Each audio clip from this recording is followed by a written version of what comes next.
Ketika ada ayat yang mengatakan wa huwa ma'akum ainama kuntum, dialah Allah yang bersama kamu dimanapun kamu berada. Di satu sisi ada ayat mengatakan ar-rahmanu 'alal 'arsy istawa, Allah bersemayam di atas aras.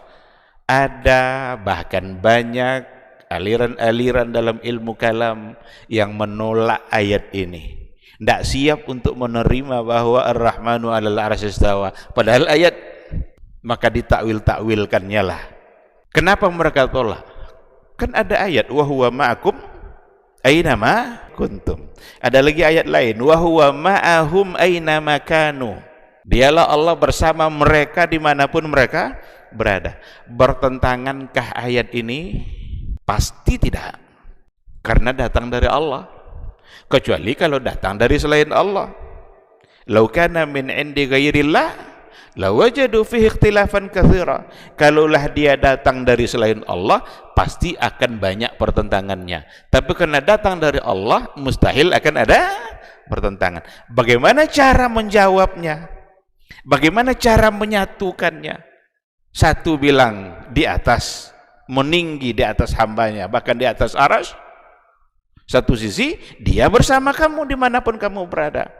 Itu akan terjawab nanti dengan tafsirul Quran bil Quran. Ketika ayat itu ditafsirkan juga dengan ayat, maka Allah menyampaikan satu ayat di surat ini, tapi Allah juga menyampaikan hal yang lain yang sebagai penjelas pada ayat yang berbeda.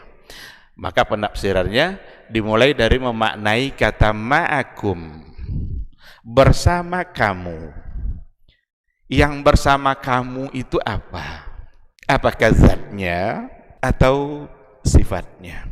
Kalau ar-rahmanu 'alal 'arsy istawa, itu zat Allah yang maha mulia, dan arsy itu adalah yang paling mulia dari semua yang ada. Tetapi ketika dikatakan wa huwa ma'akum, maka bersama kamu di situ itu bukanlah zat tapi sifat. Dari mana kita tahu? Dari ayat. Apa ayatnya?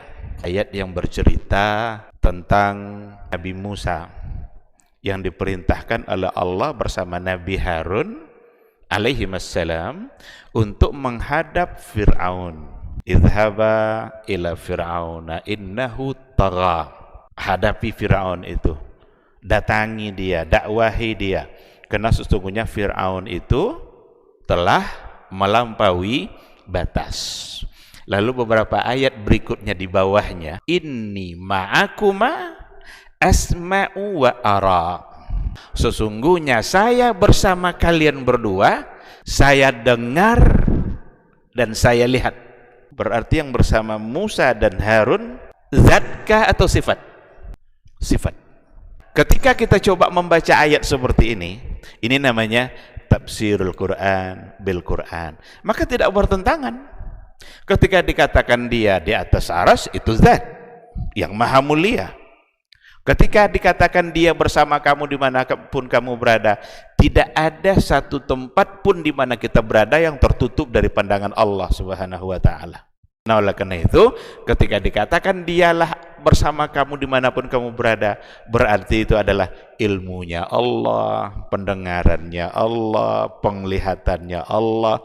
Maka yang dimaksud adalah sifat, bukan zat. Sementara ayat yang pertama maksudnya adalah zat. Oleh karena itu, tidak perlu mentakwil ayat yang pertama tadi dengan alasan tidak mungkin. Karena banyak orang yang mentakwilkannya. Oh, itu bukan istawa tuh, itu istaulah. Istaulah artinya menguasai. Allah menguasai arsy. Kalau istawa diartikan istaulah, hilang makna arsy di situ. Hilang kemuliaan arsy di situ.